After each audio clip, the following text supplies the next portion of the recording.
Le commissariat de police du 11e arrondissement Williamsville a interpellé 28 individus et a détruit plusieurs fumoirs lors d'une opération spéciale de destruction de fumoirs. Beaucoup de filets des agents de la police.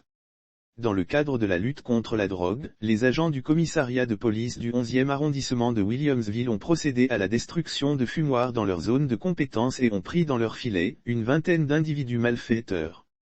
28 individus interpellés selon l'information livrée par la Direction générale de la police nationale, ce vendredi 10 juin 2022, sur sa page Facebook. Ce sont au total 0,5 fumoirs à ciel ouvert qui ont été visités et 28 individus qui ont été interpellés pour crimes divers. Ces individus ont été interpellés pour plusieurs délits d'agression. Dans le cadre de la lutte contre la drogue, les agents du commissariat de police du 11e arrondissement de Williamsville ont procédé à la destruction de fumoirs dans leur zone de compétence.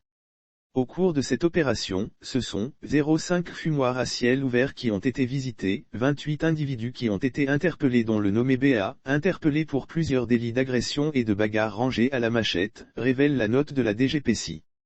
Pour rappel, dans le but de lutter efficacement contre le trafic illicite de la drogue et du grand banditisme en Côte d'Ivoire, le gouvernement à travers le ministère de la Sécurité a lancé en mi-2021 une opération dénommée Épervier 7. Au cours de cette opération de nombreux fumoirs ont été détruits ainsi que l'interpellation de plusieurs suspects. Lire aussi Côte d'Ivoire Sénat, un important projet de loi sur la lutte contre la drogue, adopté selon le ministre de l'Intérieur et de la Sécurité, Vagondo Diomandé. Les opérations Épervier visent à lutter contre la grande criminalité, les menaces terroristes, la délinquance juvénile, l'installation et la prolifération des gares anarchiques et le trafic illicite des stupéfiants et des drogues.